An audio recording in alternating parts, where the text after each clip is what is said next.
And welcome to the third International Seminar on Mobility and Cooperation Projects. First of all, we'd like to apologize for this little delay in starting, because apparently there's been some traffic issues and some people haven't been able to arrive yet and are arriving at the moment. So very sorry about that, because we should have started a bit before. Before we dive into today's topics, Mr. Ricard Coma, Director General for Vocational Education and Training at the Ministry of Education of the Government of Catalonia, will address you a few words.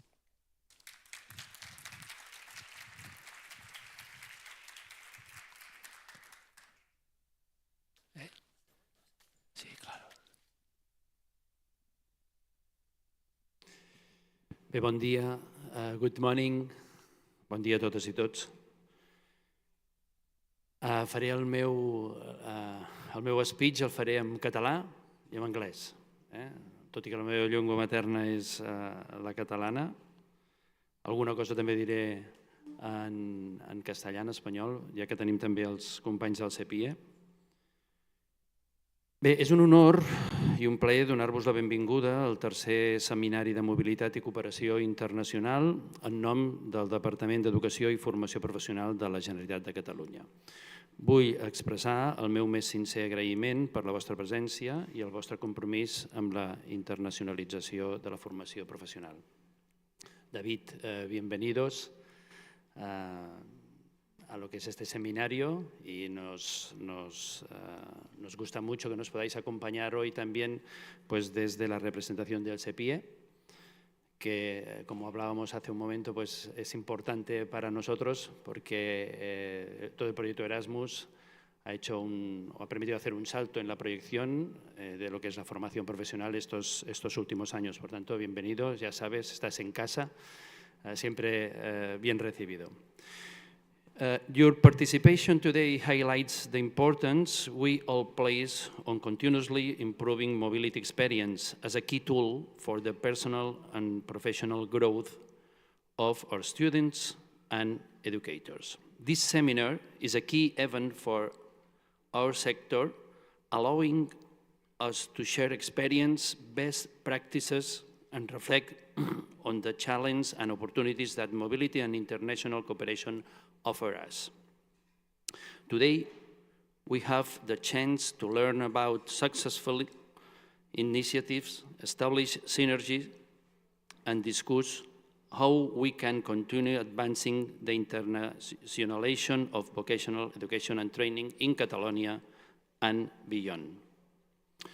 En un món cada vegada més globalitzat, interconnectat, la mobilitat i la cooperació internacional esdevenen essencials per a l'educació i per al mercat laboral.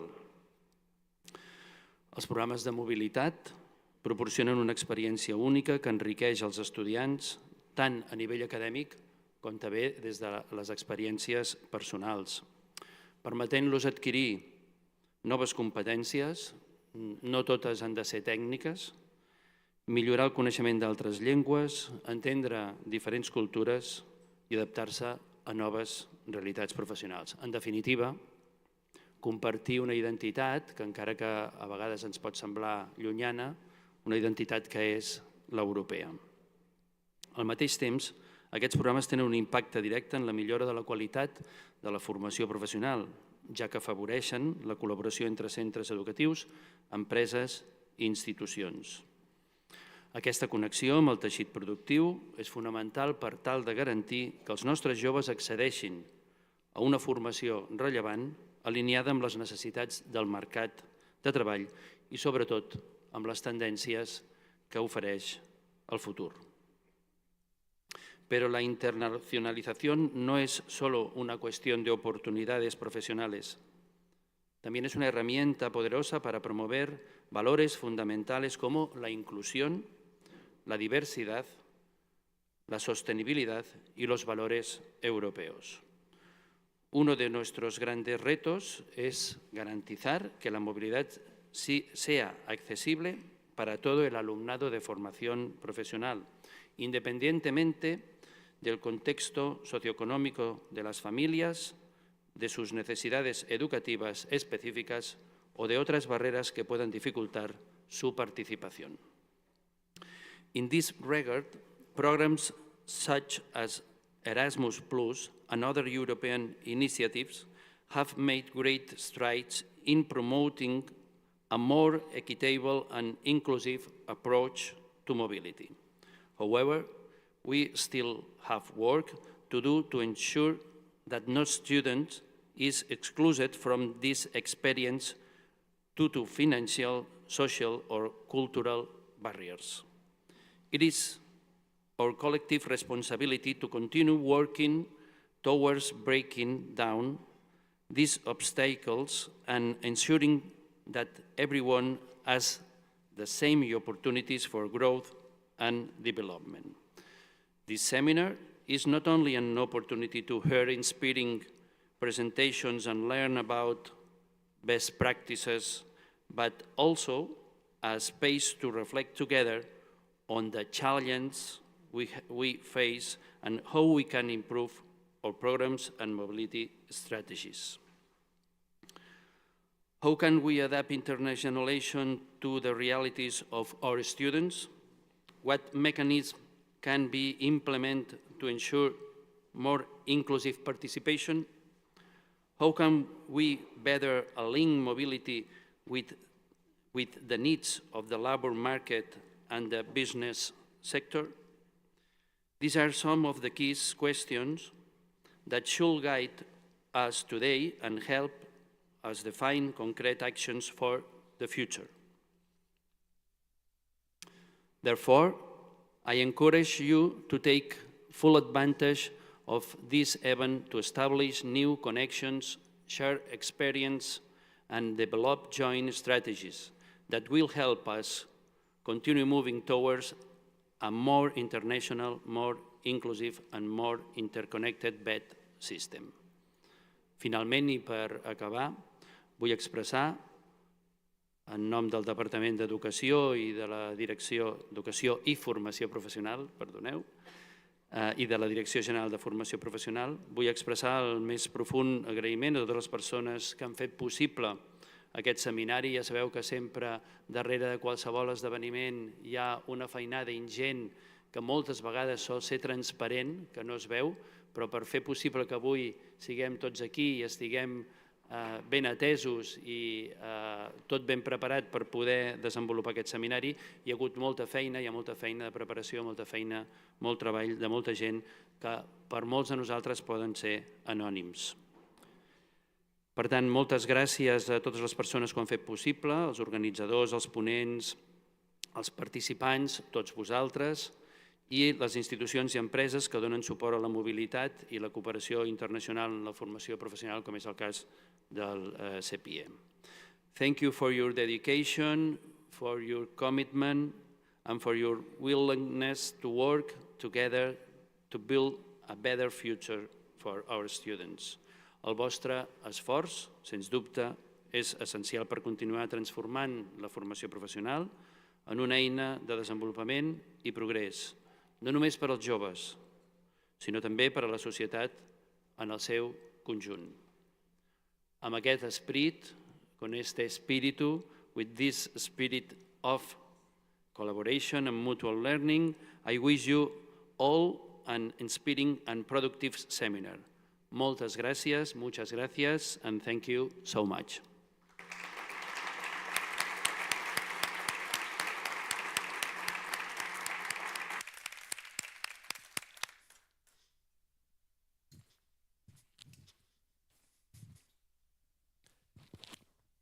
Thank you. Thank you very much, Mr. Coma, for your kind words and your best wishes. Hello again, everyone, and thank you for joining us, whether you are here in person or you're watching us through our streaming service. My name is Oscar Palazón, part-time English teacher, part-time Master of Ceremonies, and I'm delighted to host this seminar for the second time. Look at this. You should see it from here. It's amazing. So many people have come together here today in the name of mobility. What a beautiful congregation. Let me provide you with some figures. So we've got 140 Catalan participants and 38 foreign participants from 12 different countries. And you know what the biggest contingent is? The French one. So France wins again. So most of the foreign participants come from France. So this story that, you know, neighboring countries are enemies, well, in this case, it doesn't apply. So we'll start with the French. Bonjour à tous. But we've got participants and visitors from other countries. For example, Belgium. Bonjour, goedemorgen. Also, we've got someone from another bilingual country, from Ireland. Good morning, mai de noix. We've got people from Italy, buongiorno. Also, we've got visitors from the Netherlands, goedemorgen.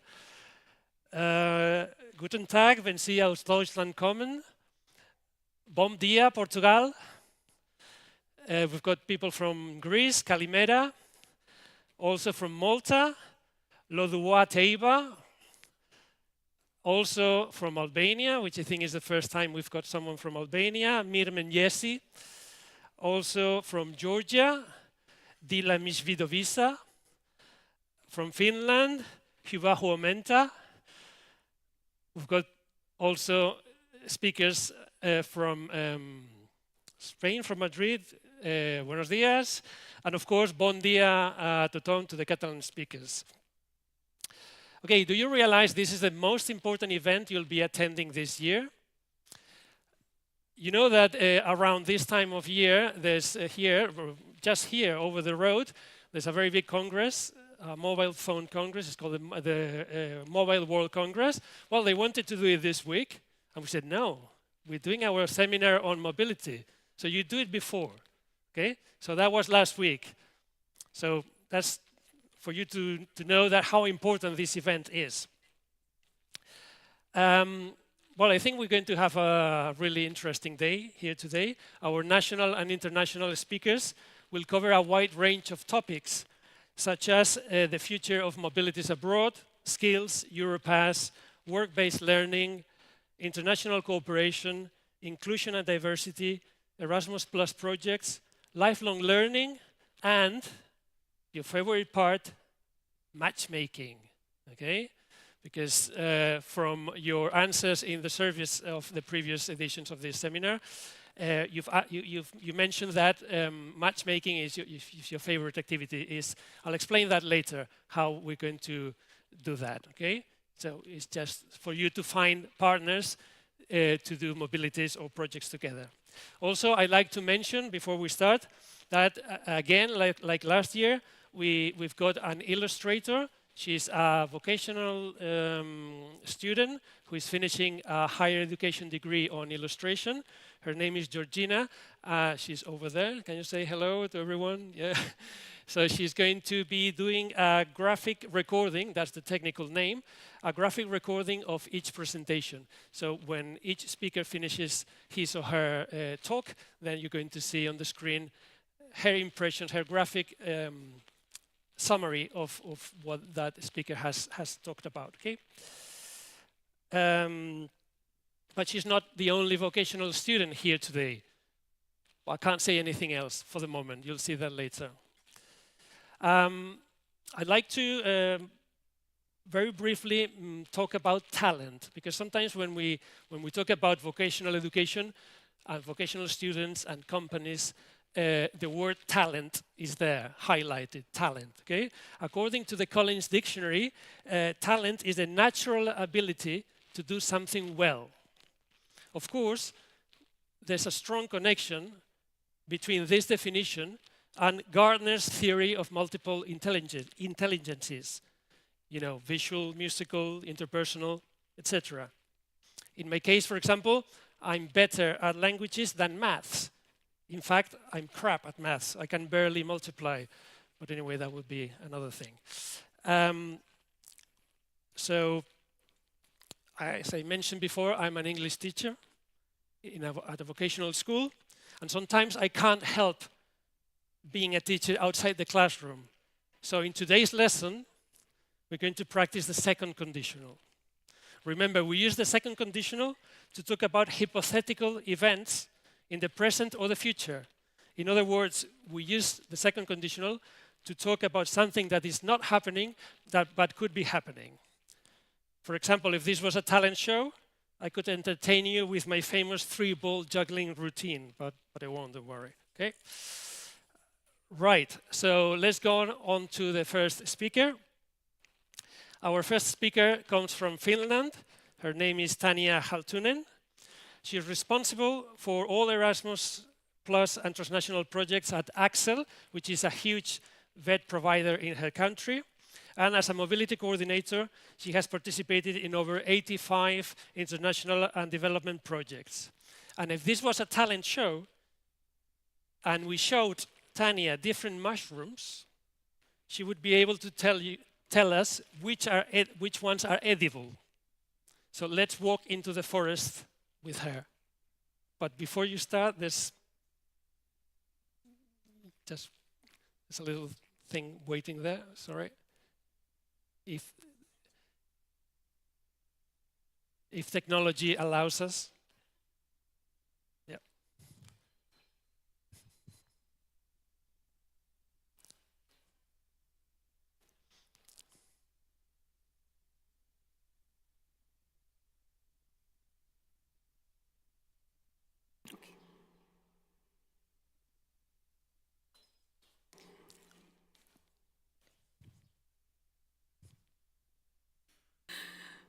Well, hello everybody.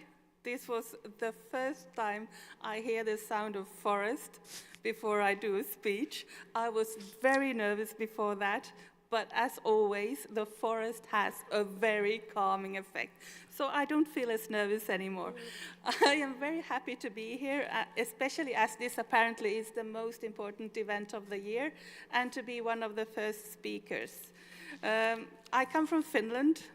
And I was very impressed by all the languages and the hellos he said in every country that is here. I come from Finland, but Finland is also bilingual. And I come from a Swedish-speaking area representing a Swedish-speaking school. So I want to wish you a very good morning in Swedish. God morgon allihopa.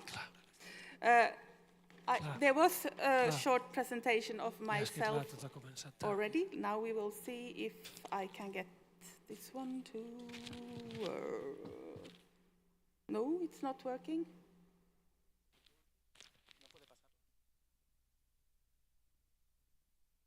Should I...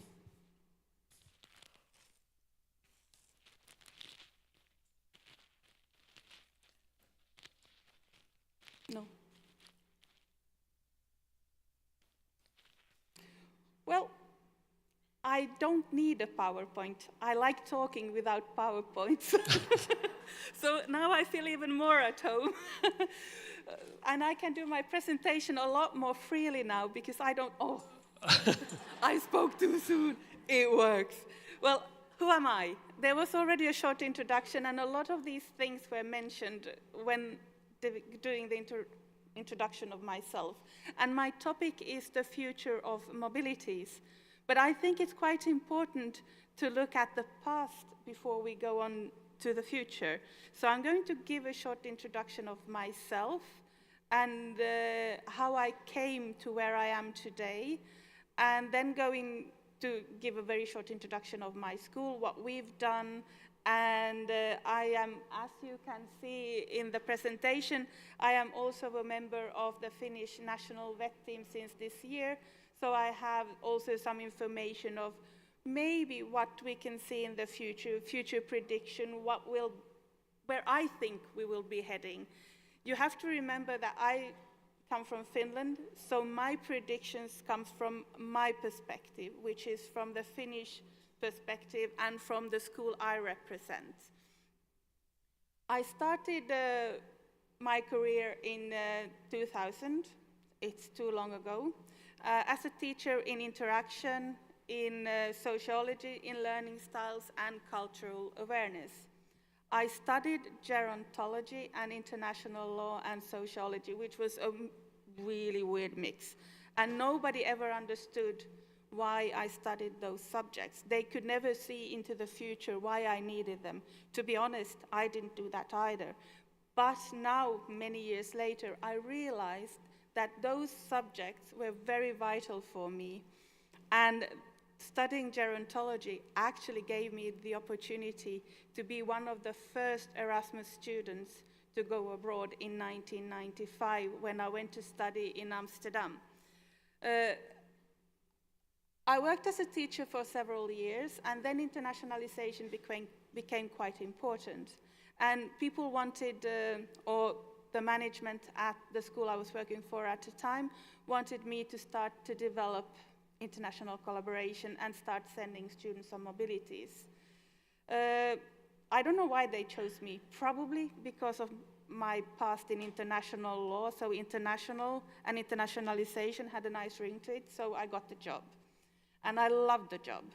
So when my school merged with 7 other schools to become Axel, where I work today, I applied for the job as the international coordinator, and I got it. There were other applicants who were much better at the job than me, I'm sure. And I was always very curious of why they chose me for the job. And the CEO of Axel at the time told me that the reason they chose me was that they had asked me a question, which was, who should go on a mobility? And I didn't know the correct answer, so I spoke from my heart and I said, I want those to go on a mobility who don't normally have an opportunity to go on a mobility. I want the weaker students to go on a mobility. I want those students from fields that don't normally go on a mobility to go on a mobility. I want teachers to go on a mobility, and I want companies to go on a mobility. And I want to make Axel one of the biggest when it comes to international mobilities. And that got me the job. And today, we are one of the biggest of international collaboration. We are the biggest when it comes to KA2 projects. So as you can see, one of my main targets then was inclusion, because it was very important to me. I started off, I always do different things the back way. I started off with students. So I remember going to a meeting, asking people, the teachers who were sitting like here, and I said, I need 4 students. You can choose them. I have qualifications, and they need to be followed. The students have to be lazy. They have to have low self-esteem. They have to be your nightmare students, and they have to be those who are thinking about quitting education, because I want them on a project to develop international mobilities with me, because that is the only way we can get internationalization for everybody. I got an award for my work in the EITA award, which was for a project called UpMentor, which was also dealing with mobilities and help make mobilities even more inclusive, providing support through different apps. Now we will see if I can work this one. I'm not going to go through the numbers because just like you, Oscar, I'm not very good at numbers. But Axel is, in Finland, a relatively big school. We're the biggest Swedish-speaking vocational education organization, and we have around 61 vocational qualifications, around 6,000 students, and about 1,000 qualifications a year. We do not that many international exchanges. When I say we're one of the biggest in international mobilities and international collaborations, it is because we send students by themselves. We never send students with a teacher or an accompanying person. They usually go alone or in groups of max 4 people. We send students under the age of 18, and also they go on mobilities without anybody helping them. Because at Axel, that was one of my goals, and that is something that I am very proud of having developed, is the fact that international mobilities is and should be in the future the opportunity for students to learn and to grow and develop skills and more importantly, learn things about themselves and find skills that they weren't aware of. And having somebody with them is, in my opinion, sometimes preventing on those skills to develop as well as they can when they have to go by themselves.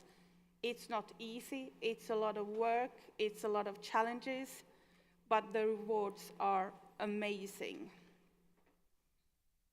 We offer education in 7 different locations, from Turku, which used to be the capital of Finland before the fishing village of Helsinki became the capital.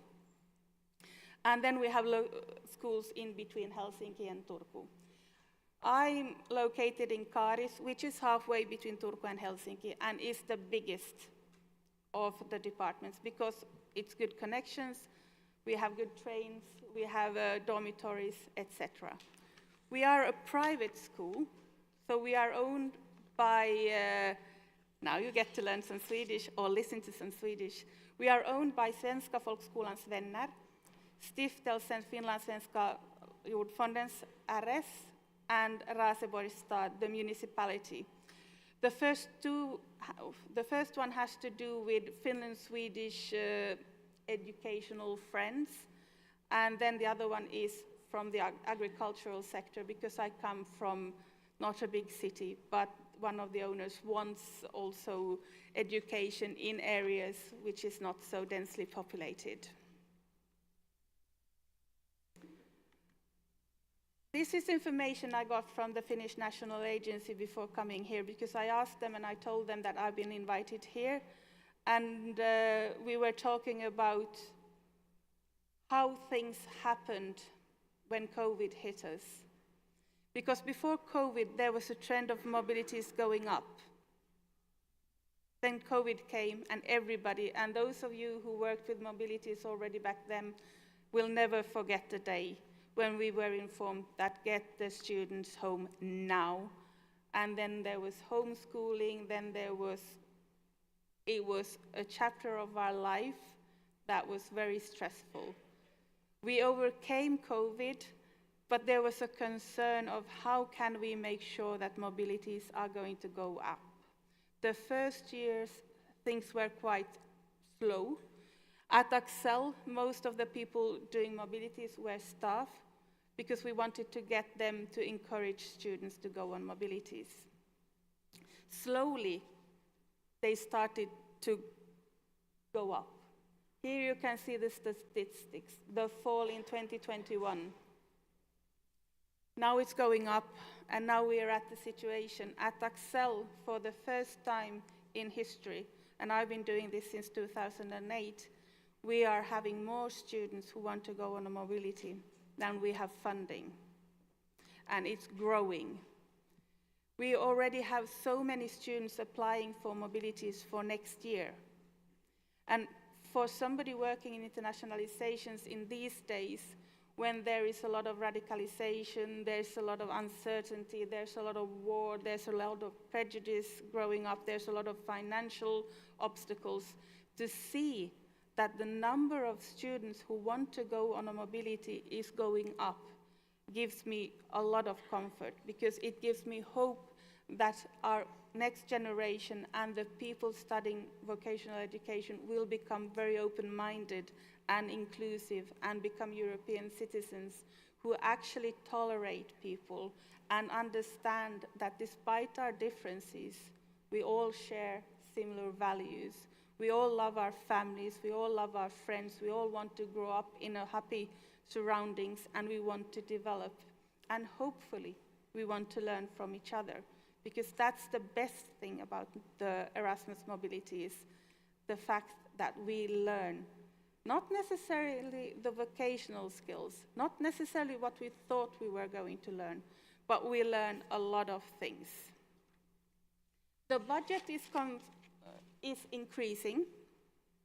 You can see how it's growing all the time. And this looks very good. And it is very positive. And hopefully it's going to grow. And I have been given signals that the focus is going to be even stronger on mobilities. I think this is excellent, especially when it comes for student mobilities. But one concern is that there's a lot of schools who already has had a lot of mobilities. There are more actors coming in who also want to have more mobilities. So even though the funding is growing, we need more money for student mobilities because the number of students, as I said, at least in Finland, is growing. This is the first time that we're in March in a situation where we have to tell students that we're sorry, you cannot get funding for a mobility this year. You have to wait until next year. And we got more money than we had applied last year. So I hope and predict that in the future, the funding for mobilities is going to grow, and especially for student mobilities. For staff mobilities, I don't know. The trend there is very concerning. The schools used to be very positive towards sending teachers on mobilities and sending staff on mobilities and giving them the opportunity to go and further their own skills. It was considered kind of a recognition that you are a good teacher, you know what you want to develop, you can go on a mobility. But the financial crisis and the cut downs in education, and especially in vocational education in Finland, has resulted in many schools cutting down on staff mobilities. I don't know if this is the trend in Europe, in the rest of Europe, but this is a big trend in Finland. Most schools cut down staff mobilities. They want the students to go on mobilities, but they want staff to go abroad, but through KA2 funding. Because sending a teacher on a mobility is quite costly. And we are not very good at recognizing the competencies that teachers gain during a mobility, what benefits the school will get from the mobility, what benefits the students will get from the mobility, and what benefits the society and the employers will get from the mobilities.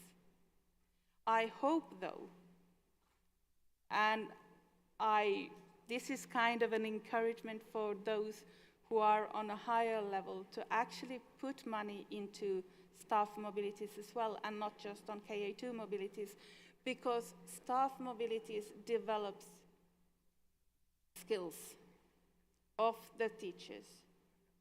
It helps them understand things from a different perspective. It brings something new to the school, to the classroom. It's a positive marketing tool, but most of all, it encourages students to go on mobilities. And it encourages students to keep an open mind to people doing things differently in different countries. So it helps them make their students more tolerant. So I think we need to become better at lifting up the benefits it has on students and that it has on the society in general. As I said, one of the main things that got me the job was my view on inclusion and equal opportunities in mobilities. This is something that through the years has gotten more and more significance. It's become more important. Nobody questions today if we should send only the best students, the strongest students. Now there's a big effort in allowing all students to go on a mobility and making it possible.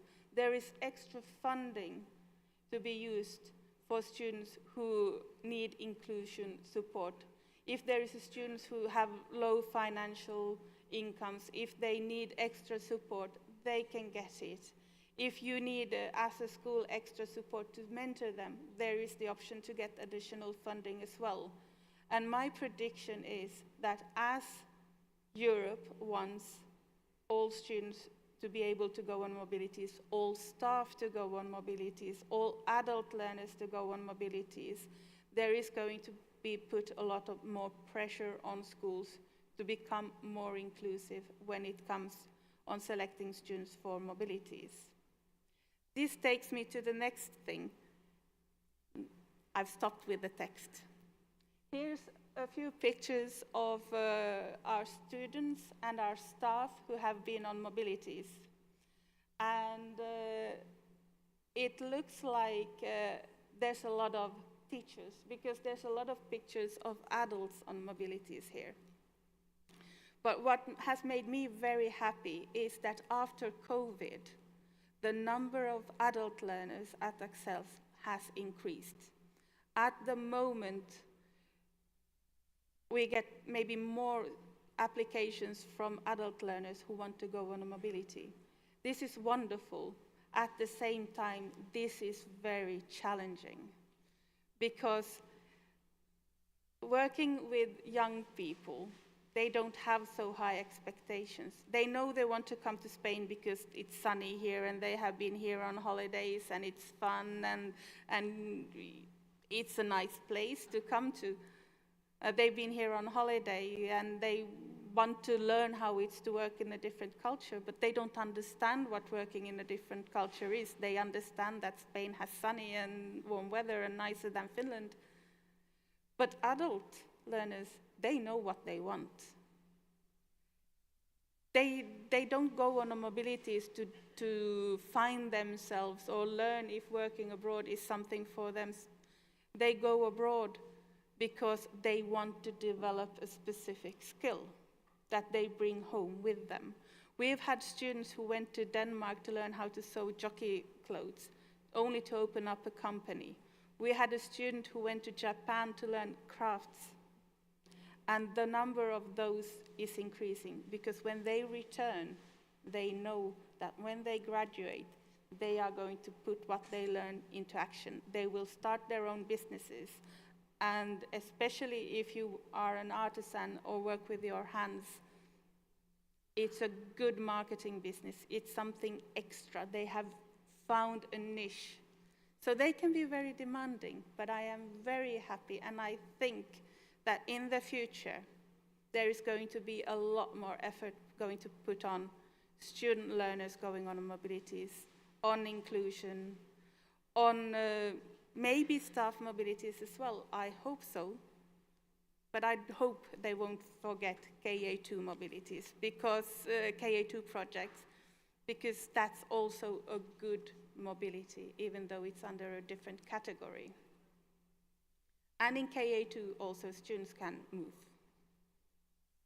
I'm going to start to sum up now, but I want to promote a project that I coordinated and that Francesca, who is going to speak later on, was a partner in.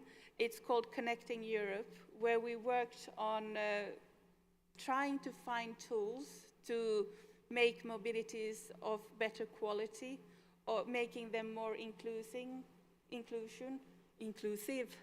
And we had an event to which we took students. And these students were students with fewer opportunities and who had not traveled before. And this event had such a big impact on the students. I wasn't at the event myself. My colleague was there. And she told me when she came back that there was one of the boys she went there with who was sitting at the airport in the corner, looking very sad and very depressed. And she was thinking that, oh, he's feeling a bit excluded, he's feeling unhappy. There is something wrong with that student. So she went up to him to ask him, what's wrong? And he said, nothing, but I feel so sad. I am so sad because I have had the best days in my life. I have experienced something I thought I would never be able to experience. I have learned so much about myself, and now I will return home to my old life, and I don't want to return back to my own life. I want this to continue, finding my European family. So here is a link to the Connecting Europe project, and I don't know if you are going to get the PowerPoints afterwards, then you can maybe go and visit that project. To sum up, the theme was future, and I've been talking about the past. But like I said, it's very difficult to predict what's going to happen in the future in these days when everything is so uncertain. But I predict there will be more inclusiveness. I think there will be much more focus on European citizenships and preventing radicalization. And the new opportunity of group mobilities, where small groups of students can go together for a couple of days, is going to increase. This was what has actually been seen in my college. There's more and more interest here because the group mobilities is one-of-a-kind opportunity to take those students who are afraid to go by themselves, who don't want to be away for a long time, and who don't think mobilities are for them. Going with a group of 8 students and a teacher on a mobility, staying in the school with students from another country, in the classroom, maybe visiting a company, makes them realize that they can do it, which will make them want to go on a mobility later on, which will increase the number of students going on a European mobility, increasing the number of European citizenships who are open and tolerant and willing to develop and who has developed a lot of soft skills. I also hope that there is going to be a lot more small-scale competitions included in the group mobilities. This is something that we are now piloting or going to pilot in our schools. And I think that the number of students in VET is going to become more and more important, especially today when we need to make sure that they have the chance to see that there is a life outside of the little town or the big town they come from. Thank you very much.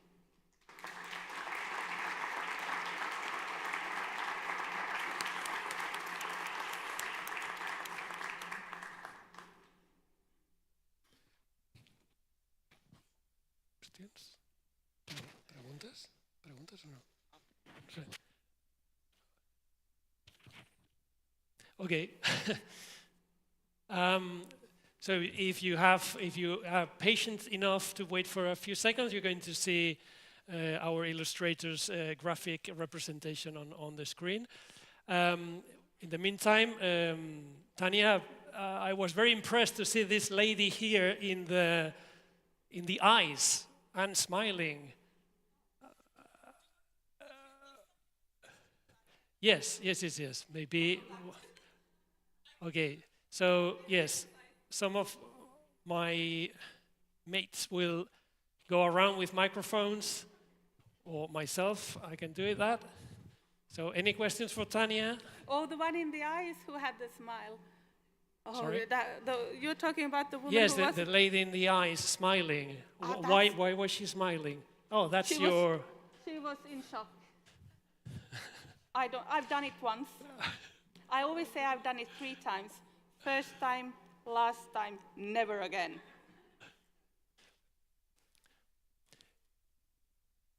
Tanya, that's your... That's what you talked about, apparently. Wow.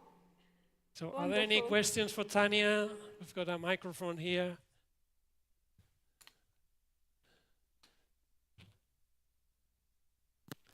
Hallo, Tanya, I have a question. Summa College, Eindhoven, the Netherlands. I'm here. Where? Here. Oh, too close. I have a question. You have a budget from national agency, and how divide your budget? Because every country and every college has own priorities. What's the priority at your college? Because you cannot use all budget only for group mobilities. No. I think it's the same everywhere. When you apply for funding, you kind of predict what type of mobilities you want to use. And if you are a newcomer, it's very difficult to predict what's going to be used. And when there's something new coming, it's even more difficult to predict. But for us, the biggest groups are the students that go for 4 to 6 weeks on mobilities. And these students go by themselves to work on companies. But the trend is, and what I think is going to happen in the future, because as I said, the number of adult learners going on mobilities is increasing, which means that, and they can't be away for 4 to 6 weeks because they work, they have families, they have elderly people they might need to look after. So they can go for 2 or 3 weeks. So we every year have swapped, so we might have less 4 to 6 week mobilities and more of those that are 2 to 3 week mobilities to provide equal opportunities. The group mobilities, we could use the whole budget for it. But we have, in my school with the management, we have meetings and we discuss how we are going to continue, and hopefully there will be more money. So we could have for each sector at least one group mobility every second year. Because it's important to not just do it once. We've done it in horticulture now twice, and we will continue, because the first time is a trial period. Now we are going to try the same thing with mobilities and include a competitive aspect to it. And if you just do it once, I mean, it might fail the first time, but it might be a big success the second time. So keep going even if it doesn't maybe succeed. Spain. Or a lot of people want to go to Spain. I think the most, with the young people, the most popular destination is Spain, Italy, Malta, for some strange reason. I don't know why. But then when it comes to the adult learners and they know what they want to go to Sweden, they want to go to Denmark, they want to go to Germany, they want to go to Holland, and those who study ceramics, they want to go to Japan. Everybody, and we can only send one.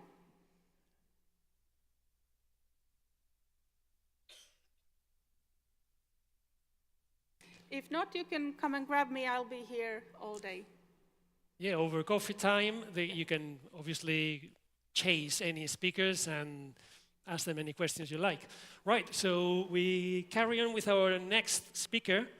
So we move from icy Finland to sunny Greece. Our next speaker is Iraklis Pliakis. Unfortunately, he cannot be here with us today. So he's going to be talking from Greece on the screen for you. So his presentation will be online. Iraklis is an expert in qualifications and credentials at CEDEFOP, the European Centre for Development of Vocational Training, an organization that is celebrating its 50th anniversary. So let's join the celebrations, because if this was a talent show, remember second conditional, Iraklis would make you dance as he used to be a DJ. So...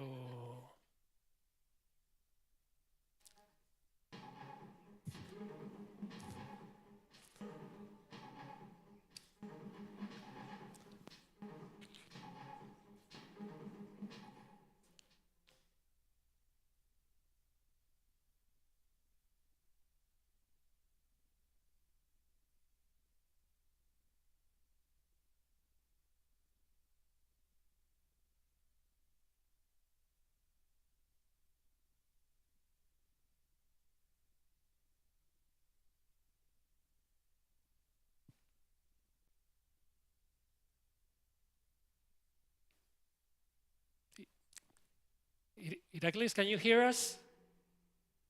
Can you try and speak to see if we can? Yeah, we can hear you. Thank you. Okay. I was informed that, good morning from my side. I'm Iraklis Pliakis. I'm a CEDEFOP expert. I was informed that you were going to share my presentation. Shall I do it myself? Are you going to share the presentation? Yes, we are. So just, if you can give us just a second, please. Yeah, it's ready there. There you go. No.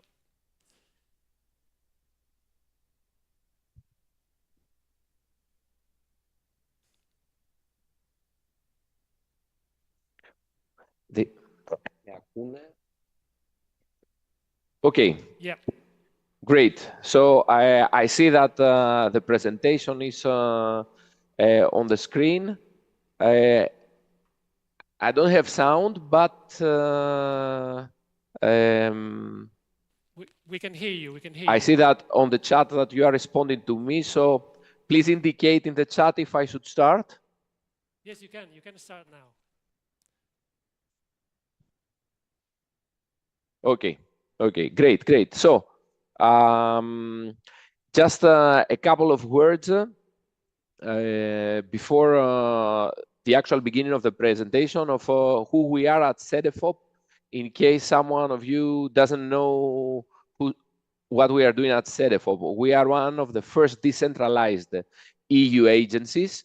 We are based in Thessaloniki since 1995, but we were established in Berlin in 1975. So actually, this year is our 50th anniversary. It's a important period for us trying to promote our work across Europe. We are acting as a knowledge broker between the European and the national level, trying to share info and data that we collect, knowledge that we collect across Europe. Next slide, please.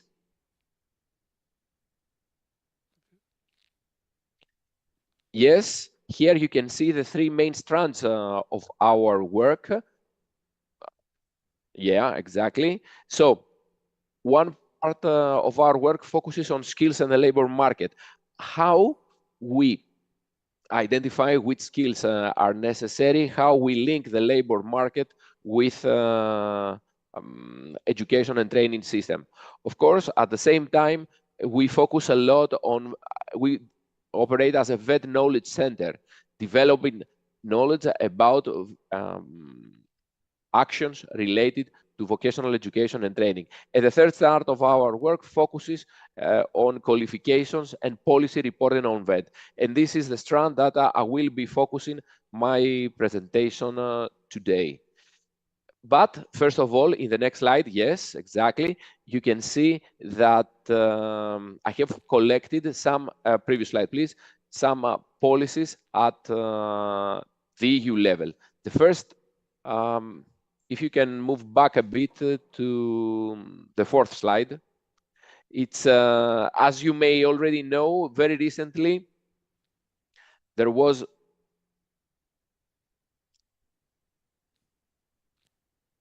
yeah, exactly. The competitive compass was published by the European Commission, focusing on promoting skills and quality jobs while ensuring social fairness and horizontal enable of competitiveness. Then, some days ago, the previous week, the Union of Skills was announced by the Commission, which is a communication document that is highly related to vocational education, the work that we and you are doing. There are four main strands in this of work and of action to be taken according to the Union of Skills to build skills for quality jobs and lives through a strong educational foundation with an inclusive lifelong learning approach. And this is something that all of us, I'm sure, we are working on. The second strand is upskill and reskill. Then, of course, circulating skills, which is something highly related to VET mobility. And of course, the fourth strand of the work is attract, develop, and retain talent. And I can show you also some of the things that we are doing in this. Just to let you know that in the Union of Skills, it is mentioned that a European strategy for VET is awaited for 2026, while on 2027, a recommendation on human capital is planned by the Commission, focusing on education skills, competitiveness, and the rapidly evolving labor market. Of course, all this work is based on previous policy actions at European level, like the recommendation on European approach of micro-credentials. I will be discussing on micro-credentials in a while, the European education area, the skills agenda, the Council recommendation of VET, and the recent Osnabrück declaration. So in a nutshell, these are some of the recent policies that are highly related to VET. But now let's focus on what Cedefop is doing. The first project that I would like to present to you is in the next slide, and it is called the timeline of VET policies in Europe. If you click, you will see that in this, this is an online tool, actually, where users users of our website have direct access to almost 1,000, a rich database of policies implemented across all EU member states, plus Norway and Iceland. You can see that you can navigate through all these policies based on the thematic categories that we have developed, and all these you can find them in the Cedefop website. For instance, the governance of VET and lifelong learning, supported lifelong learning culture, and increased participation. In the next slide, you will see that you can also navigate through all of these policies by country. So in this number, you can see how many policies have been reported to us, VET-related policies.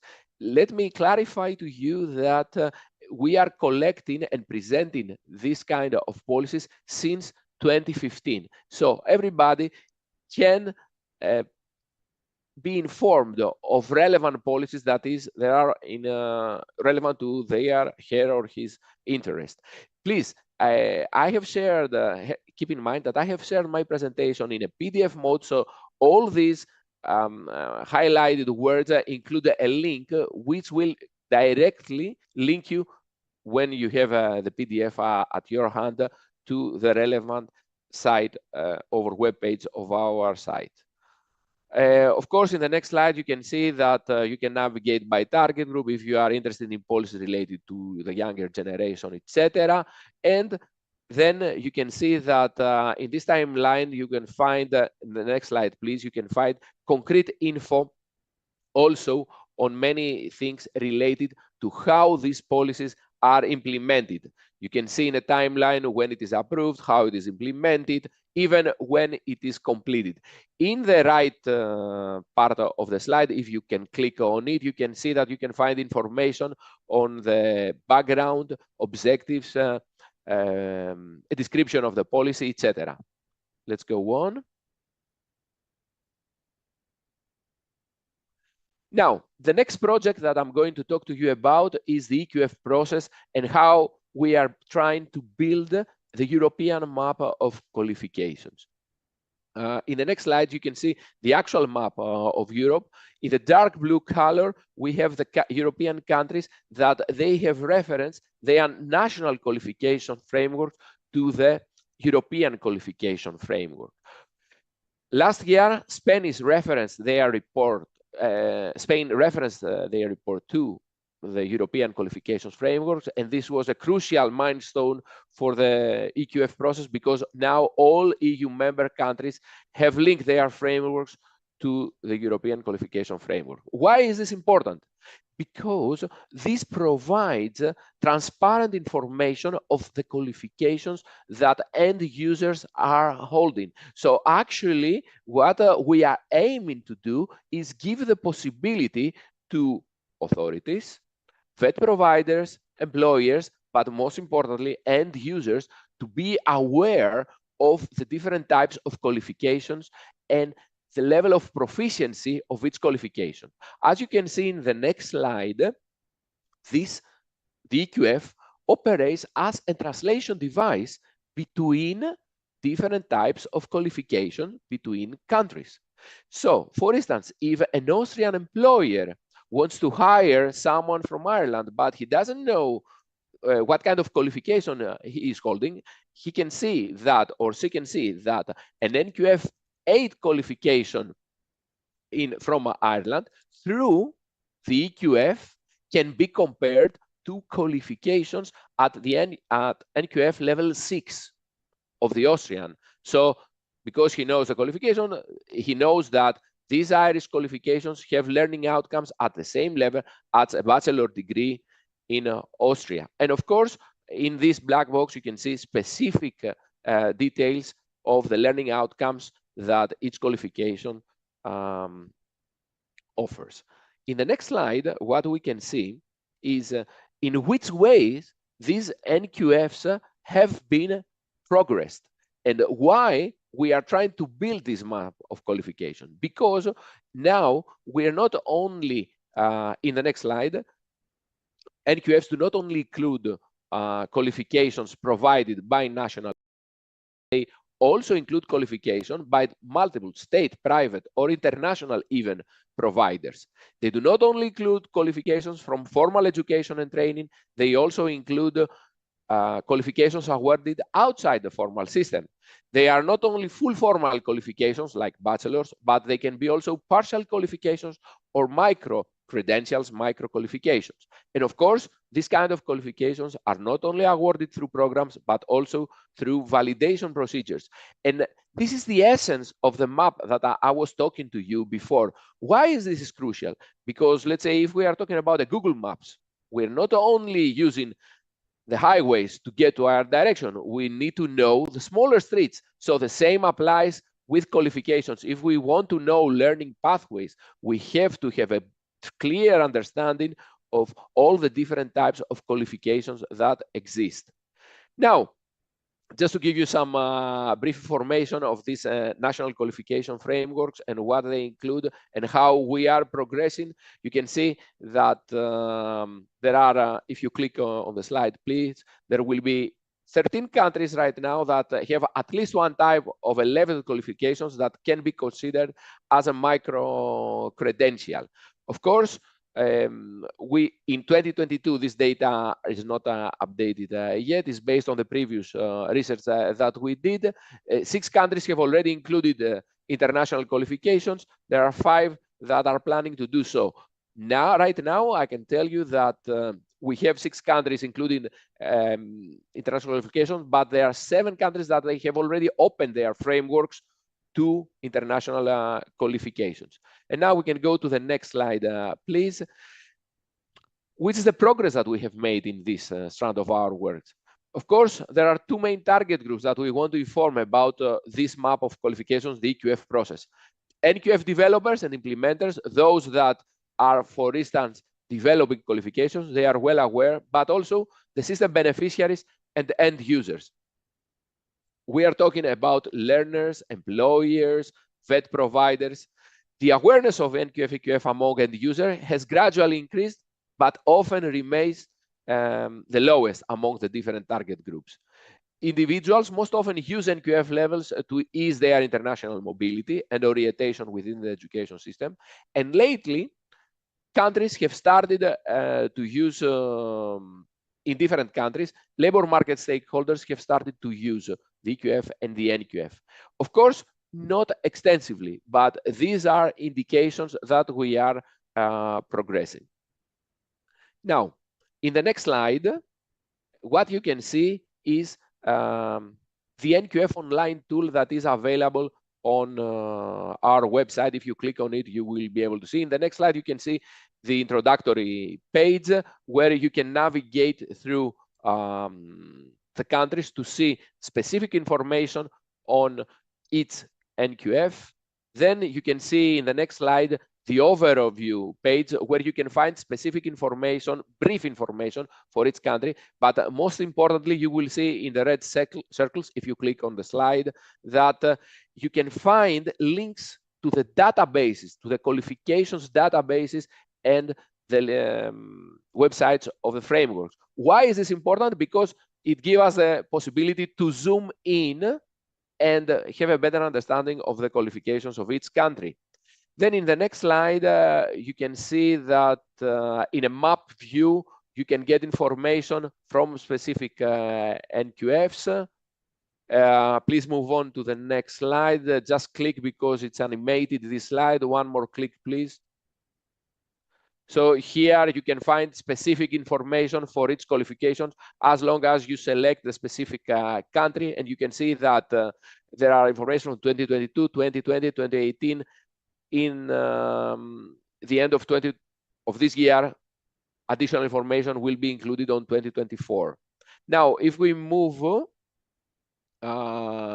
in the last slide, you will see that if you select two countries, for instance, Austria and Ireland, as I did before, you can get a comparison of the frameworks and of the qualifications that are included in each country. Please move on to the next slide.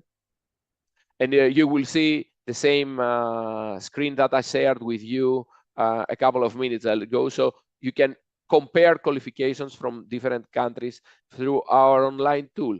If we move now to the next project, and this is the third project, the final project that I will present to you, it's our project that is focusing on micro-credential for vocational education and the labor market learning, related learning. So in this project, just click on, because this is an animated slide also, to see everything. Yes, just move on. CEDEFOP started working on this territory in 2020, where the first project, our first survey was launched. We contributed significantly to the work of the European Commission in developing the Council recommendation on micro-credentials. We have seen that EU member states are increasingly embedding micro-credentials in their education and training systems. And now in 2025, we have launched the next part of our research. Briefly, some of the findings that we have regarding micro-credentials will be presented to you in the next slide, in the next slides. So back in 2020, there was a great uncertainty about the naming and function of micro-credentials. Respondents to our service didn't even know what a micro-credential is, so they couldn't really answer our questions. But what we found out is there is a diverse landscape across Europe that a lot of different types of, let's say, short learning experiences of short durations are offered to learners. Different names are used: micro qualifications, not micro credentials, micro qualifications, nano degrees, badges, you name it. So actually, what we found out is micro credential is an umbrella term for many different terms used at national level. They are used in different ways by new hires in enterprises, by customers of companies. So actually, the target group of micro-credential is much broader than the target group of full formal qualifications. In the next slide, what you can see is that we have tried to somehow map micro-credentials in the manufacturing and the retail sectors. So here you can see some specific characteristics of the micro-credentials. The first characteristic, if you click on it, is that they offer highly targeted, specialized types of training that are designed around specific occupations. They also offer, they can focus on new and emerging topics and technology. Please click on the slide. Then if you click again on the slide, you can see that the time, the duration of its micro-credential differs from, let's say, 22 hours to 400 hours. Then another interesting finding is that the delivery is different. It can be online, it can be in classroom, and it still happens a lot to be face-to-face. And also what we found out is that not all micro-credentials indicate the learning outcomes that they offer, which is something very crucial and useful. Please, if I have exceeded my time, please indicate that in the chat so I can speed up.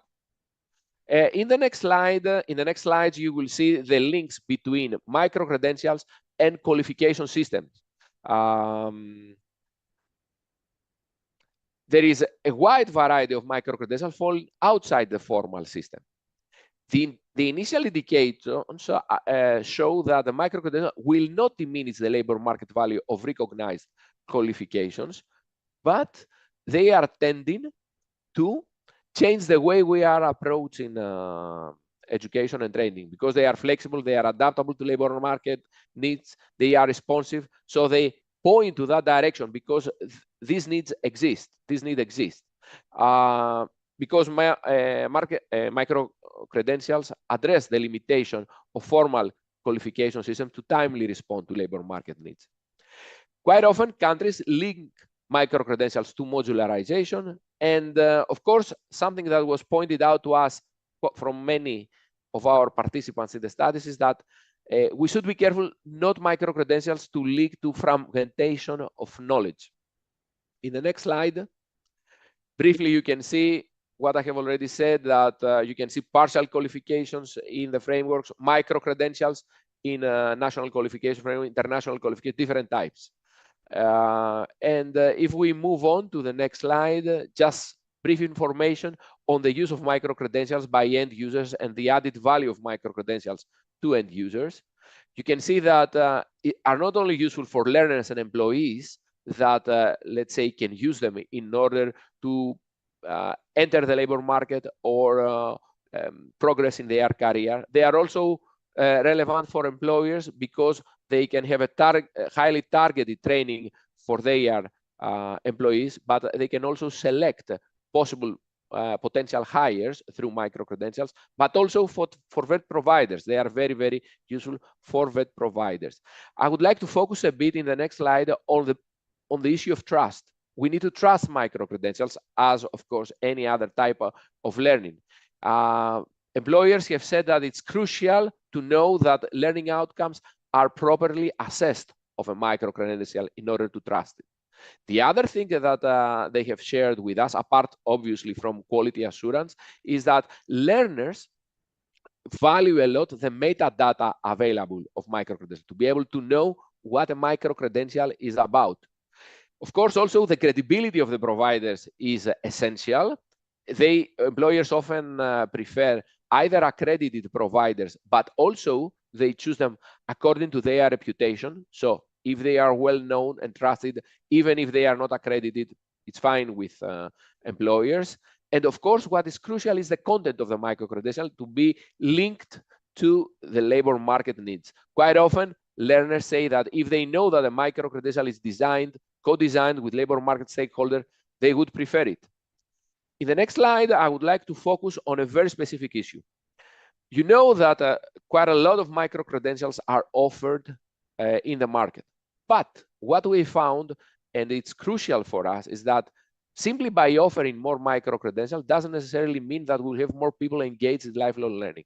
We have to build a system that supports individuals in order to get engaged with lifelong learning and micro credentials. For instance, a system that will support parents in their free time to find some time to engage with lifelong learning. In the next slide, just to briefly present you some of the strengths and weaknesses in a nutshell. If you click on it, it's an animated slide. Yes, and the strengths, the weaknesses, there is a great uncertainty on the benefits of micro credentials as a weakness, apart from the confusion around the name of micro credentials. But of course, a lot of strengths that I have already mentioned, the potential for upskilling, reskilling, the cooperation between providers and employers, the flexibility that micro credentials are offering. So in the next slide, what I would like to highlight is that it's crucial to create an ecosystem. Anyway, the vision is to create an ecosystem, which ecosystem will bring together the different providers, the learners, the stakeholders from the labor market to develop micro credentials that can help learners be useful for learning. Here you can see the different links that you can visit in our website if you want to find more information on the different projects that I have presented to you. Thanks a lot for your attention and for inviting Cedefop to participate in your event. I don't know if you can switch on the mic of the audio from your side so I can hear you.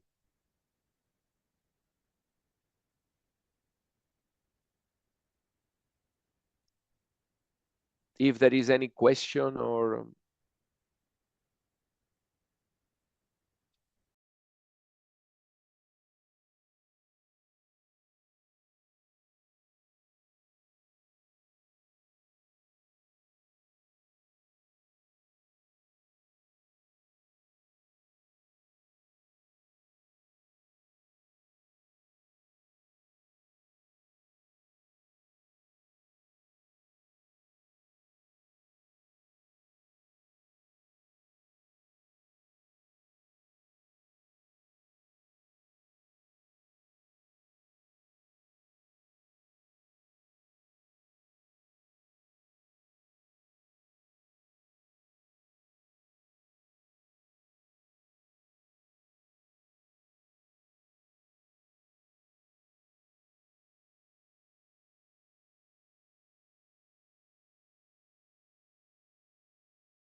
There it is.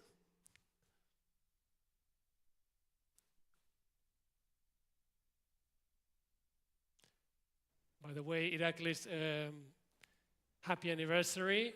I don't know if you can't hear us. No, you can't.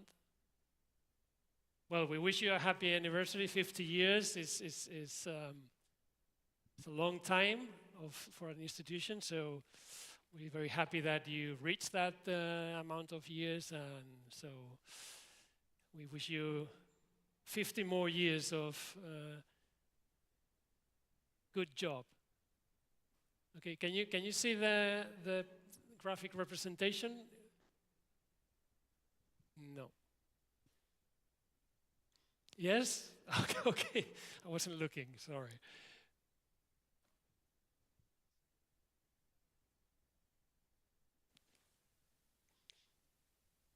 This is an awkward. Okay, now I can hear you. Situation. Okay. Hello? So, yeah, there's a bit of an echo. I was just saying that we wish you a very happy anniversary.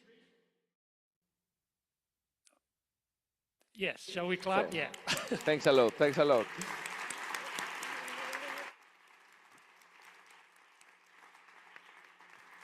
Okay. Right, so we'll... Nice echo. I feel in a Finnish forest with this echo. Yeah, is it better now? Yeah, it is, yeah. Right, so now we're going to, our next presentation is double, so we're going to split you into two groups. So we're going to do the first presentation, so I'm going to introduce the first presentation, sorry, and then if you came from outside Catalonia, you're going to go to room number 6, which is just here, but let me please present your speaker and the little musical or sound clip that goes with it. Okay, so on the one hand, if you came from outside Catalonia, please join Mr. Guillem Salvans, Senior Project Manager at the Bertelsmann Foundation. He is one of the professionals behind the implementation of the work-based learning system in Spain. So he'll be telling you all about it. So this is for foreign participants, and this presentation will be streamed. And again, if this was a talent show, Guillem, yes, you can guess now, Guillem would also teach you some basketball tricks, as he has been a keen player of this sport for over 30 years. So please join Mr. Salvans in the basketball court number 6, sorry, yeah, number 6. Yeah. Foreigners, yes. No, you well,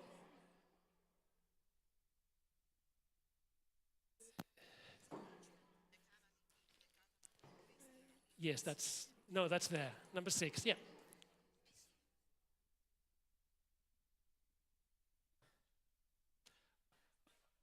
Are you Catalan? No, then you should go there, please, thank you. If you're not Catalan, please go to room number 6. Sorry about that. All the French, that way.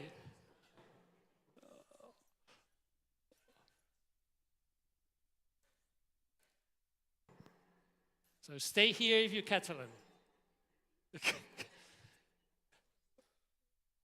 No, David, where's David? No, because David has to stay. Ah, sorry, yes, sorry. Yes, sorry, I didn't, they told me you were there. No, you should stay here. Okay, sorry about that. Right, so can we stop the basketball game? Still going on. Okay, yep. Okay, now it's the next one. Okay, so on the other hand, if you're Catalan, you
The microphone is for the streaming stuff, so I have to keep it, but it's a little bit like ridiculous here, but not online, okay?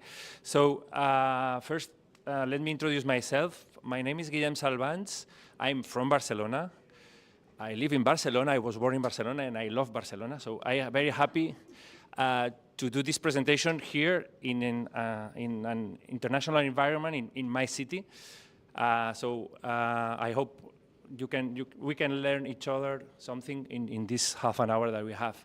I'm not an expert at all in mobility, so I'm sorry. But I've been working in Spain, also in Catalonia, but basically also in Spain, the last decade in the implementation of the dual system, and basically working with companies to engage companies in the VET system, which is always a difficult issue, I'm afraid, in all the countries, in all the European countries, not only in Catalonia or in Spain. So I don't know how many countries we have here. Can you just tell me where do you come from? I mean, to realize France, Greece, Portugal, Malta, Georgia, wow, Ireland, France, Italy, Finland. Okay, Germany,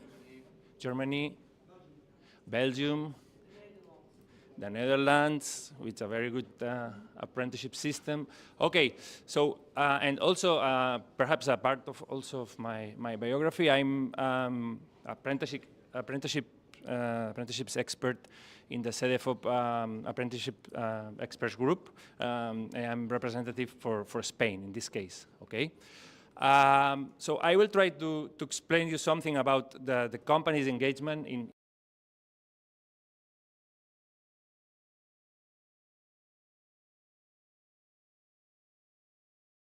Spanish VET system.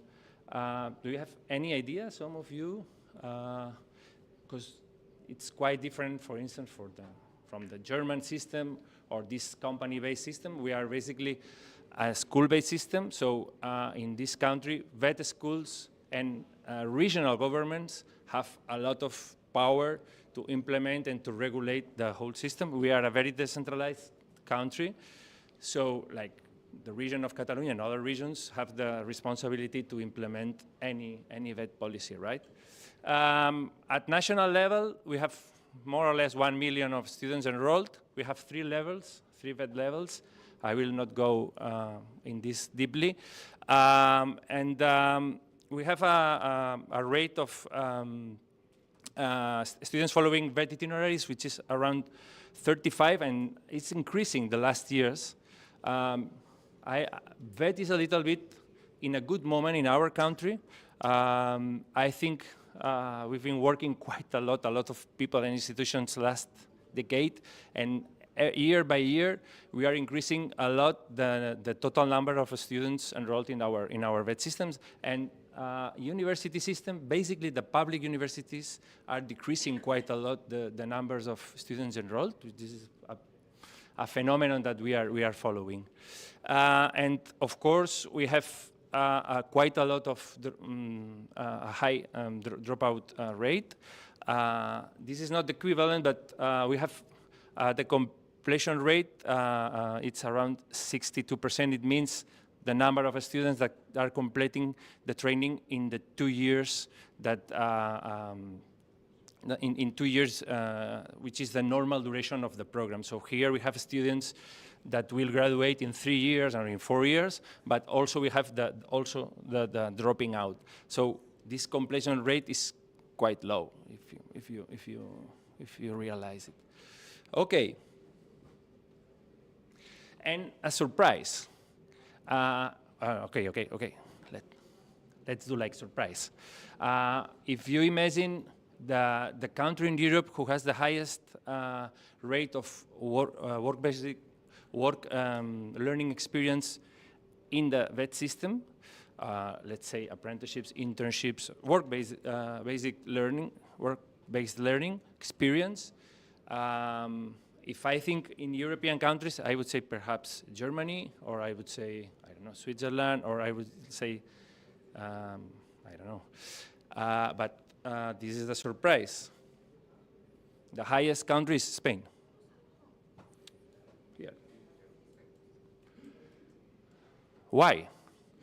Basically, everybody does. I mean, in the EVET system, in our EVET system, it's mandatory to have an in-company training period, which is, with this new legal reform, I will explain later on, is at least 25% of the time, of the total duration of the training, right? So it should be 100%, but in some cases, if the students have had previous working experience, they don't need to do this. But I was shocked when I saw this, no? Netherlands, no? Here. 1990, Deutschland, no? Deutschland. And this one, Austria, no? Okay, no, 80. But the highest rate is my country, which is, at least we are champions in something, no?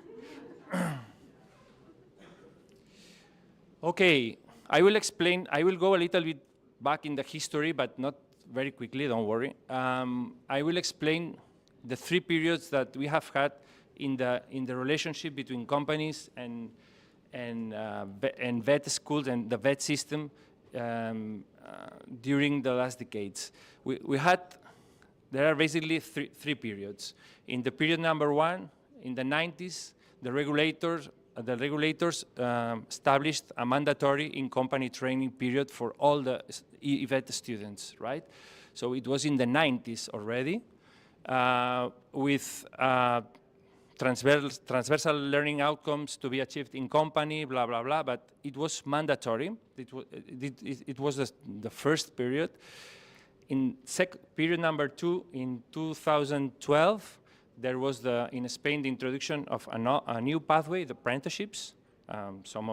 In some of your countries, like the Netherlands, Austria, Germany, most of the European countries have this idea of the apprenticeships established within the EVET systems, most of them. So we had this in only 12 years ago. We've been working on that from my foundation, basically. And period number 3, we had a legal reform, quite a very important legal reform in the vet system in 2022. It's a legal reform complex, and we will take, I think, a decade to implement.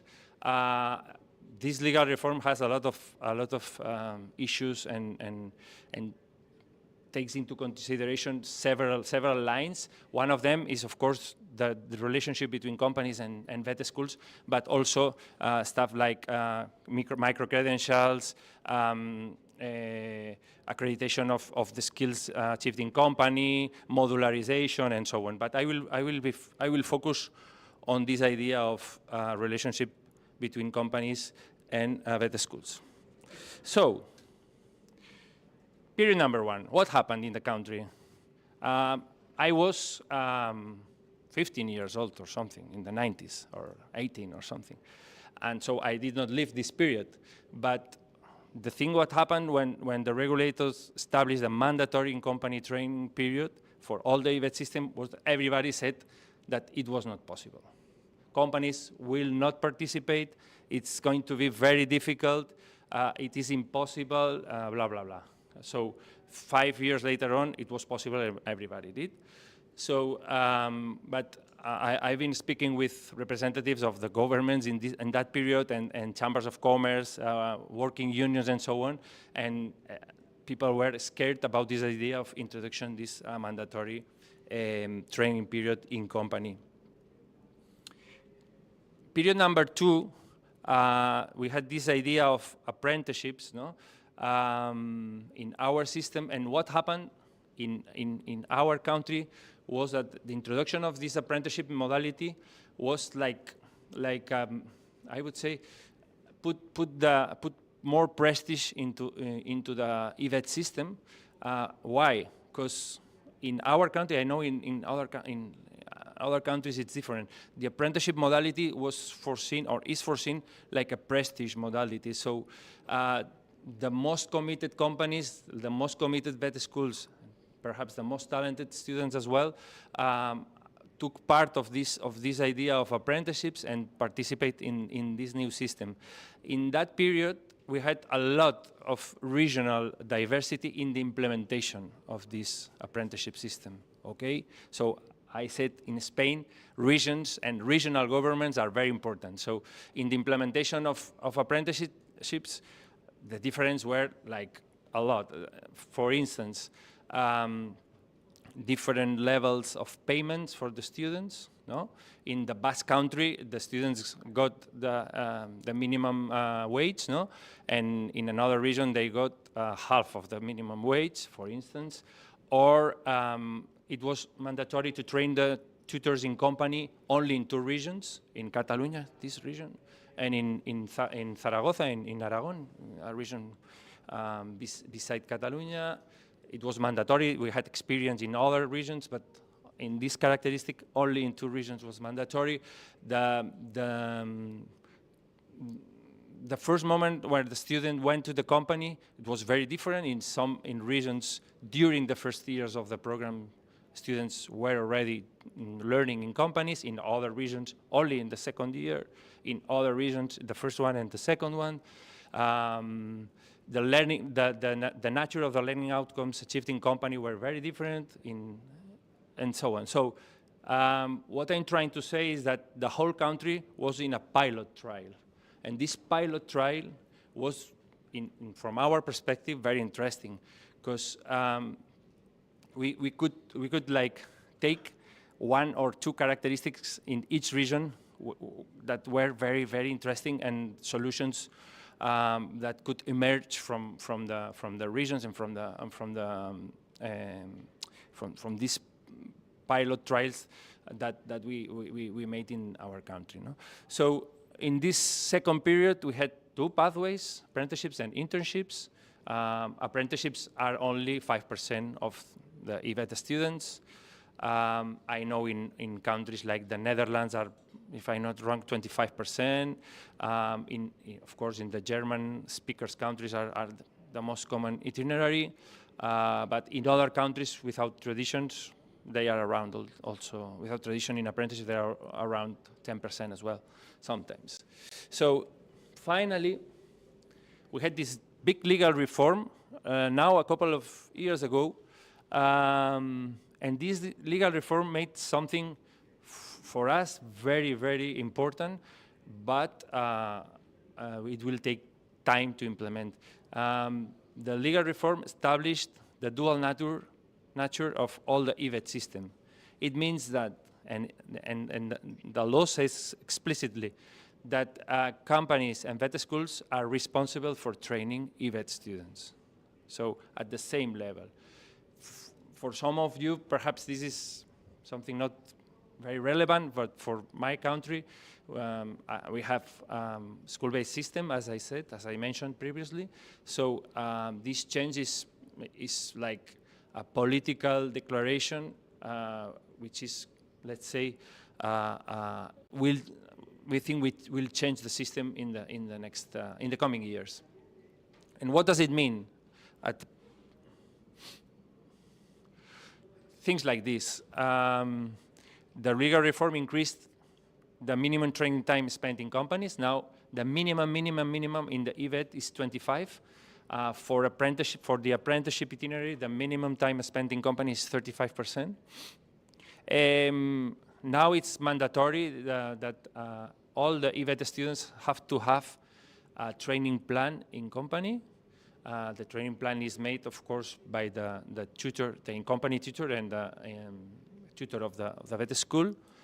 This is a technical point, but the nature of the learning outcomes achieved in company changed. These learning outcomes are not anymore transversal skills, let's say, but are a part of the different modules of the training.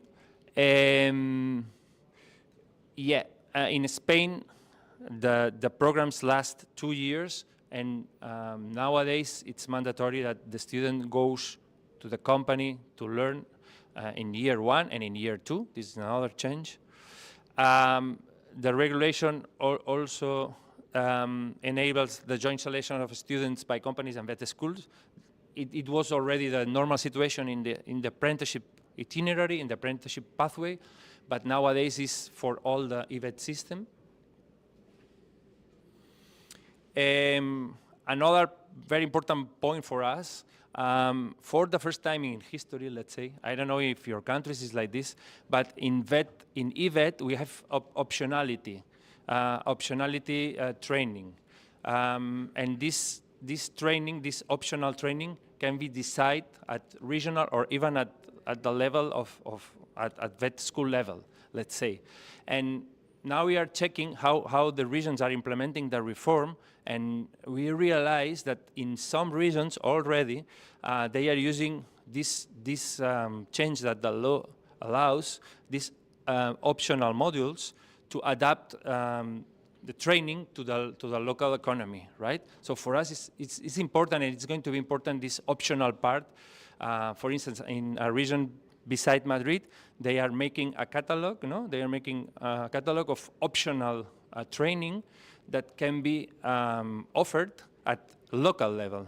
And we think this is going to be it will be very interesting in the future. In this region, in Catalonia, we have there was a lot of flexibility already in the system.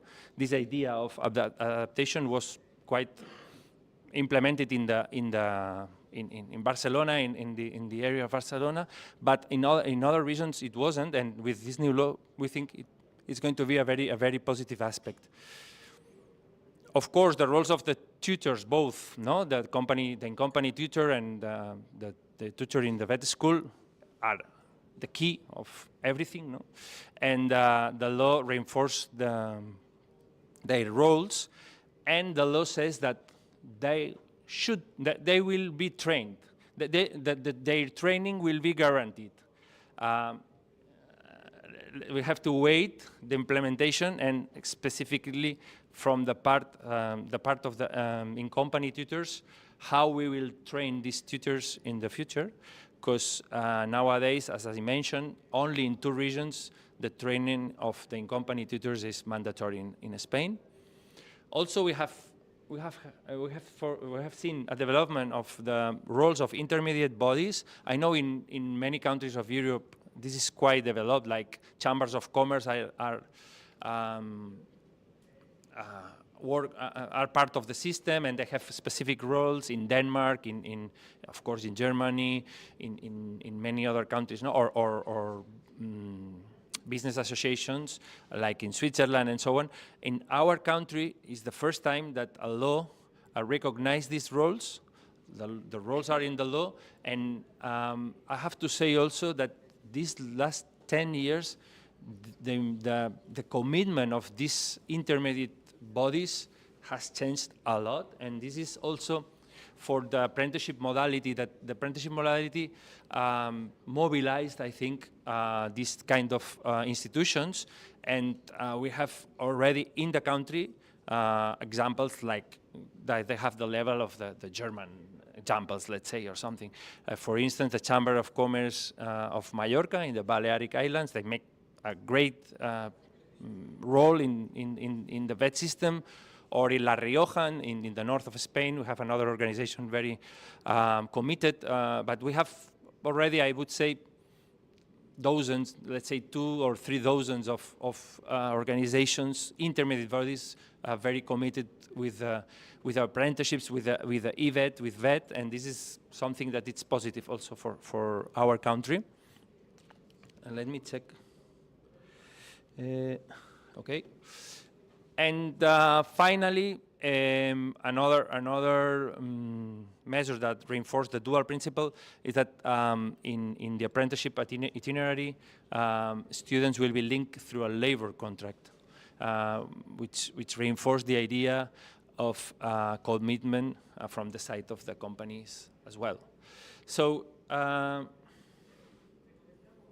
questions?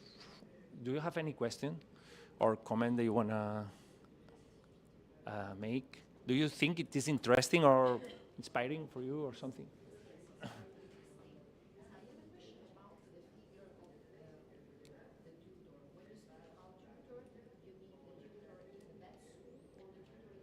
Both, both. And the law says that, the law says the public authorities will guarantee the training and functions of these tutors. And this declaration, let's say, and what we are seeing from the side of the VET schools, there is an effort to train, and it's happening. No, the regional governments have plans to train not only tutors but also teachers, dual coordinators, other figures that I did not get I had not time to go. But for us, the challenge is from the side of the companies. In the side of the companies, as I mentioned, it's only mandatory in 2 regions, and we have experience like. In most of the regions, for training and this in-company tutors, but it's difficult. It's difficult if it's not mandatory. It's difficult for regional authorities or intermediate bodies that sometimes offers the training. It's difficult to attract companies like a 2 days training or something. So we are in some regions. They are trying to train them through online training or parts online. It's a challenge. It's a challenge, but it is important. I mean, if we want to have this idea of this dual VET, is a key point.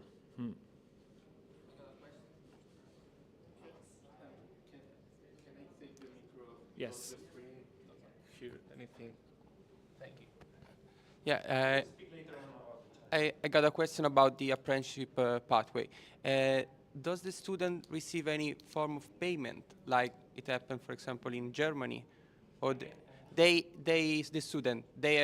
get some payment, salary?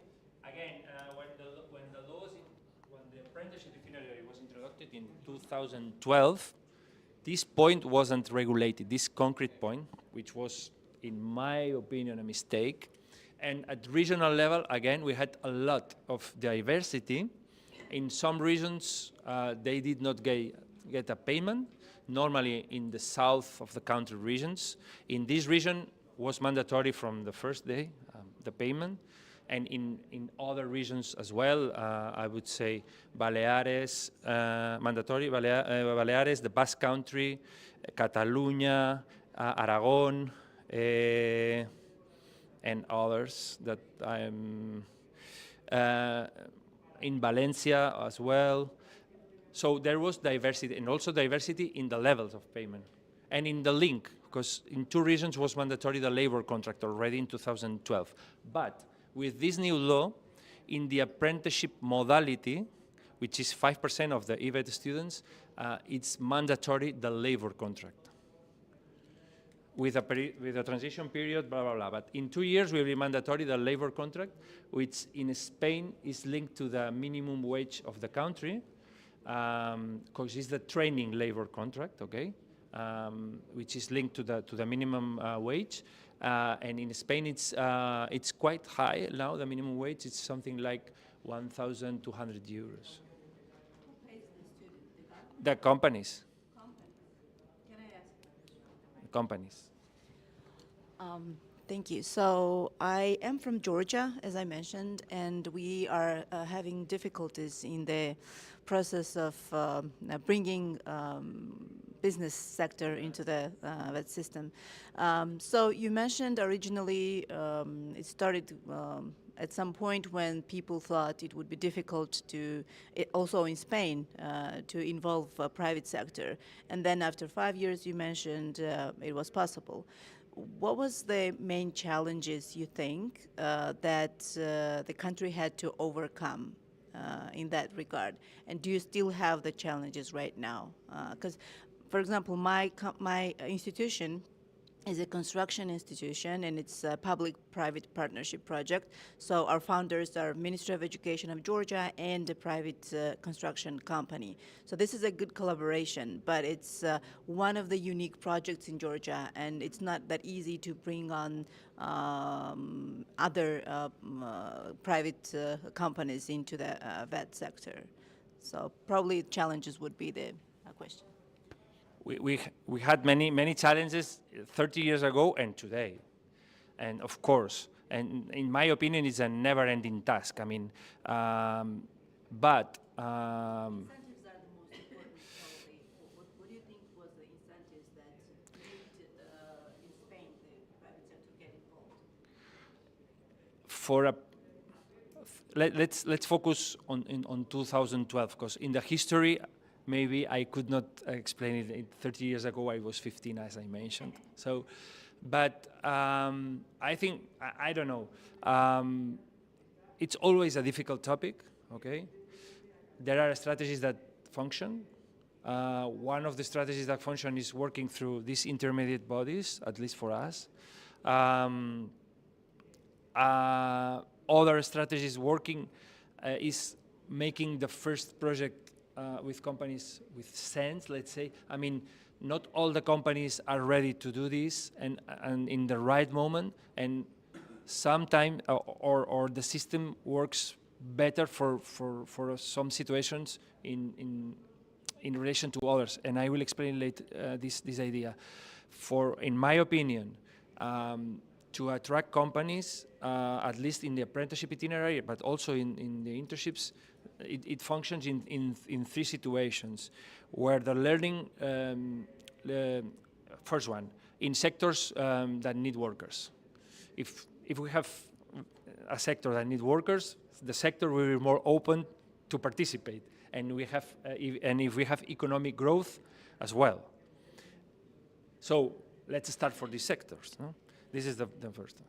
The second one, sectors with a lot of people to close to the retirement. This is another approach, and we saw it when the sectors are scared because a lot of people will take the retirement. This is another opportunity to attract companies. And the third one is the sectors with a long period of training before the worker is ready to work. These three situations, for me, at least in my country and my experience, are the situations where attracting companies is the most difficult, the most easy. The most difficult, of course, small companies, very small companies. No? How do we attract very small companies to this system if we want that in these companies, these companies are willing to train curricular content? So perhaps the first years we have to make a little bit like this. Okay? There was no tax regulations, right? No. There are incentives, for instance, in the contract, in the labor contract. The social contributions are free for companies, at least for the medium and small companies. And if you contract later on the student, you have also money for your company. But I would say work with intermediate bodies, start in this sector, in these three situations I mentioned previously, and not having the idea of, and I'm talking for the apprenticeship issue now, that everybody can be involved in apprenticeships. On the other hand, for the internship, if it's mandatory, a solution, we have to find a solution for this statement. No? It's mandatory that the student has to do this. So governments also have been working to push companies to get into the system, but we are already working with this background of 30 years, which is now more easy, no? So the challenges, I will end now with the challenges. Another question, yes, okay. Excuse me, but I was wondering if there have been reflections of introducing mobility also in these apprenticeship schemes, because I'm working for an association which is very much involved in promoting apprentice mobility, and we have seen, of course, because of the contract, because of the remuneration, this could be an additional obstacle. But if you have a new scheme, it might also be the right moment to introduce mobility to apprenticeships, because we firmly believe that they should have the same opportunities, the apprentices, as other learners. Yes, as I mentioned, I'm not an expert at all in mobility, but I'm an expert in apprenticeships, and I can tell you that yes, I think my idea, it's more difficult in apprenticeship than mobility, because we have a working contract, we have to stop this working contract, or I don't know, we have to look for a company abroad, outside our country, and how do we link with this other company through another contract? It's complicated. I think it could be a good point for Spain, and it's happening, to work at least in the beginning with this internship pathway for mobility, because this internship pathway allows the in-company training from, I mentioned, the minimum is 25% of the total duration, but you can go till 35, which is quite a lot of hours. You can spend 700 hours in company in the internship, which is a nice duration to make it abroad. No? For the apprenticeships, difficult.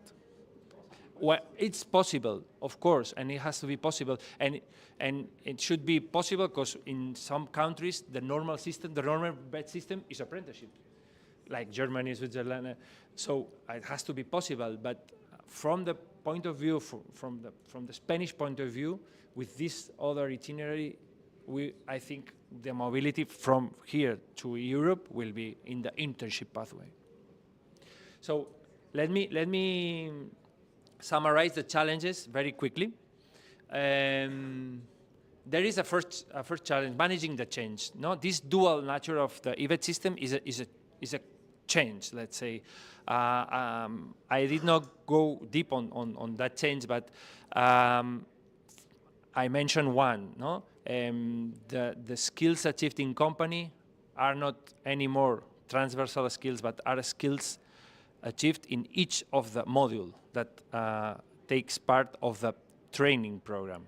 So what does it mean? That now we have to agree with the company learning outcomes for different modules of the training programs. This is difficult. It is difficult to engage companies in this kind of changes.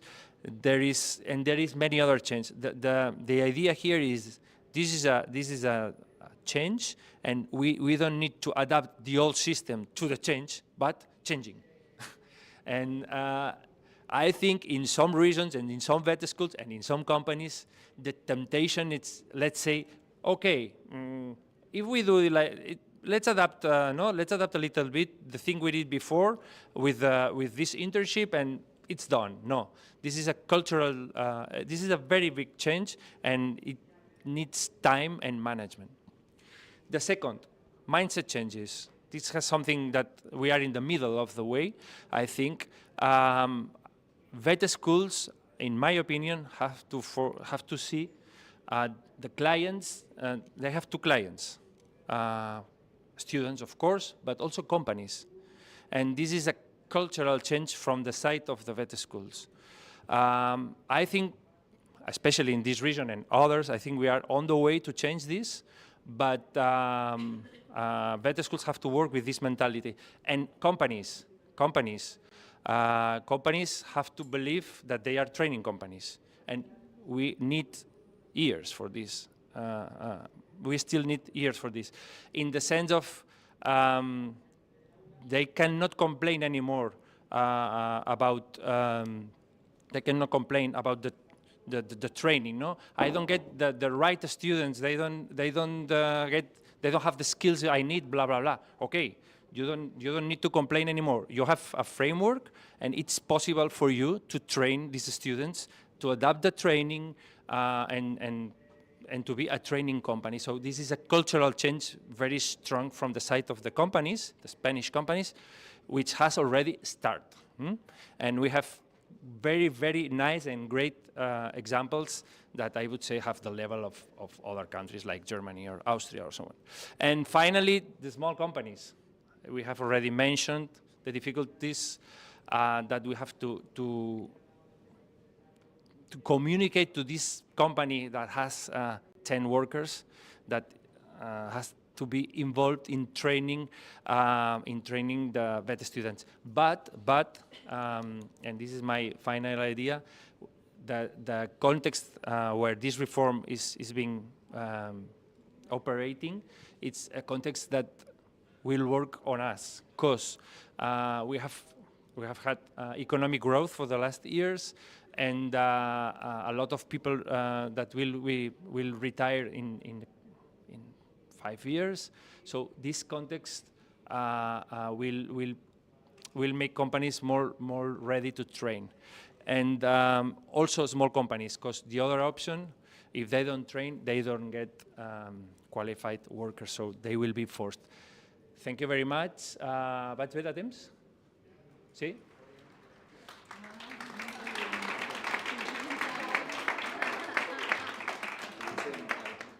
Any other question? Or I hope it was inspiring for you, or it was useful. Yes. And ya está. Sí. Very happy to speak in English in my city. Okay? Sí. Que no cal parlar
Ey, oh. Ey, oh. Ey, oh. Ey, oh, oh, oh. Hola, uno. Hola, uno, dos. Hola, hola.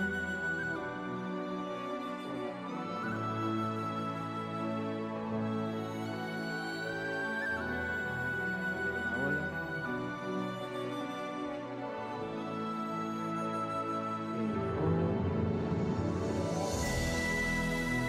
Hola, hola, hola, hola, uno, dos,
Hello, welcome back.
Okay, so, well, I'll just take the opportunity while we wait. It's okay.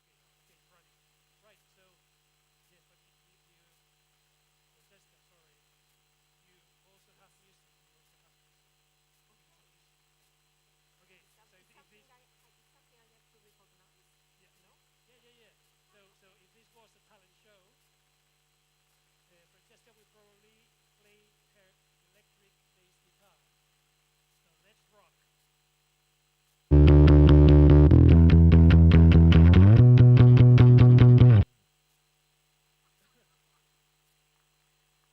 Thank you very much. I didn't expect this. So also for me, it's the first time that I start a presentation after a less electric note. Okay, so thank you very much. So first of all, I want to thank Generalitat de Catalunya and the Department for Vocational Education for this, for inviting me today to this so important conference.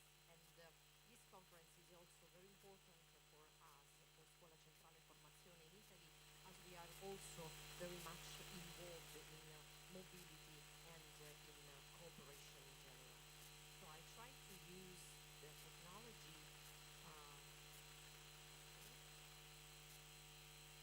Okay, so actually you already know something about me, not only about rock music that I love so much. I'm international coordinator at Scuola Centrale Formazione, and I coordinate mobility in outgoing and incoming processes. And as said by Oscar before, I'm also facilitator in virtual exchange programs, in particular virtual exchange promoted by UNO organization. And I will speak about this also a bit later. So Scuola Centrale Formazione is the organization where I work.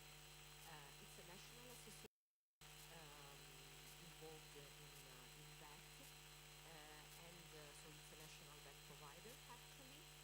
It's an association recognized by the Ministry of Labor, and we have at the moment 50 VET schools throughout Italy. As we can say, we are present in 12 regions and in the province of Trento.